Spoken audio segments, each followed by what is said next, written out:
Selasa 20 September 2022 merupakan tonggak sejarah kemajuan perlindungan data pribadi di Indonesia.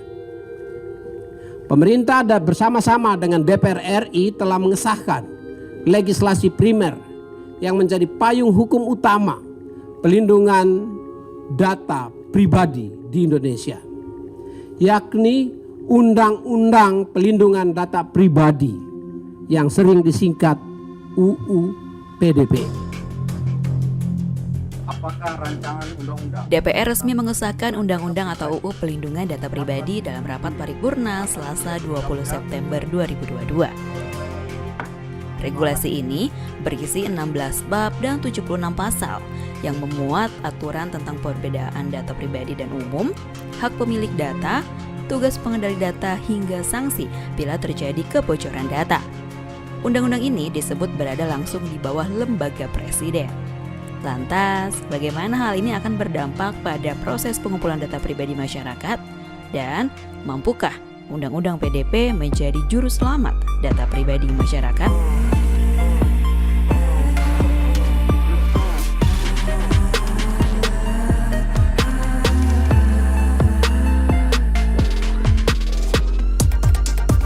Kasus kebocoran data marak dilaporkan di tanah air beberapa pekan terakhir. Salah satunya yang dilakukan oleh hacker bernama Bjorka yang meretas data-data penduduk rakyat Indonesia, perusahaan BUMN, kementerian, hingga sejumlah pejabat negeri ini.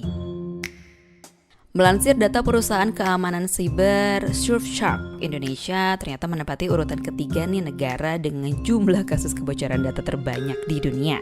Tercatat ada 12,74 juta akun yang mengalami kebocoran data di tanah air selama kuartal 3 2022. Selain itu, perusahaan telekomunikasi asal Amerika Serikat Verizon dalam laporan risetnya yang bertajuk 2022 Data Breach Investigation Report atau DBIR mendefinisikan kebocoran data atau data breach sebagai peristiwa gangguan keamanan yang mengakibatkan terungkapnya data-data tertentu kepada pihak yang tidak berwenang. Laporan itu juga menyebut sektor yang paling sering mengalami kebocoran data sepanjang 2021 adalah sektor keuangan, yakni mencapai 690 kasus, disusul sektor profesional dan juga sektor kesehatan. Menkominfo Johnny G. Plate menyebut Undang-Undang PDP disiapkan untuk seluruh pihak yang memproses data pribadi masyarakat. Jadi undang-undang ini berlaku untuk seluruh pihak yang memproses data pribadi masyarakat, baik perseorangan maupun korporasi, dari pihak pemerintah maupun swasta. Undang-undang PDP ini mengklasifikasikan jenis data menjadi data umum dan data spesifik. Data spesifik yakni informasi kesehatan biometrik seperti sidik jari, retina mata, genetika, catatan kejahatan atau keuangan, atau data anak, dan data lainnya sesuai dengan ketentuan peraturan perundang-undangan. Sedangkan data pribadi yang bersifat umum diantaranya nama lengkap, jenis kelamin, kewarganegaraan, agama, status perkawinan, dan data pribadi yang dikombinasikan untuk mengidentifikasi seseorang. Selain mengklasifikasikan jenis data, dalam Undang-Undang PDP ini setidaknya ada 4 larangan terkait data yang bisa terkena sanksi, yaitu berdasarkan pasal 65 Undang-Undang PDP dilarang memperoleh atau mengumpulkan data pribadi yang bukan miliknya, mengungkapkan data pribadi yang bukan miliknya, dan dilarang menggunakan data pribadi yang bukan miliknya, seluruhnya dengan maksud untuk menguntungkan diri sendiri atau orang lain yang dapat mengakibatkan kerugian subjek data pribadi.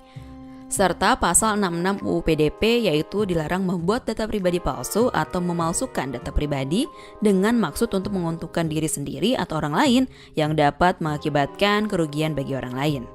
Jika ada yang melanggar 4 poin tersebut, ada beberapa sanksi yang akan ditanggung pelaku berdasarkan Undang-Undang PDP, yaitu sanksi administratif berupa peringatan tertulis, penghentian sementara kegiatan pemrosesan data, penghapusan dan pemusnahan data, dan denda administratif. Selain itu, ada juga sanksi pidana berupa pidana 5 tahun penjara dan denda 5 miliar rupiah jika dengan sengaja mengumpulkan data pribadi yang bukan miliknya. Pidana 4 tahun penjara dengan denda 4 miliar jika dengan sengaja mengungkapkan data pribadi yang bukan miliknya, dan pidana 5 tahun penjara serta denda 5 miliar jika menggunakan data yang bukan miliknya. Sedangkan pidana 6 tahun penjara dan denda 6 miliar rupiah jika memalsukan data pribadi dengan tujuan menguntungkan diri sendiri namun merugikan orang lain. Satu lagi, pidana denda kepada korporasi maksimal 10 kali dari maksimal pidana denda yang diancamkan. Peneliti keamanan siber Pratama Persada menilai ini sebagai titik di mana Indonesia lebih serius dalam menghadapi persaingan dan pergeseran global yang semakin terdigitalisasi. Namun, ia berpendapat perlunya memberikan wewenang yang cukup untuk lembaga otoritas PDP dalam menegakkan Undang-Undang PDP.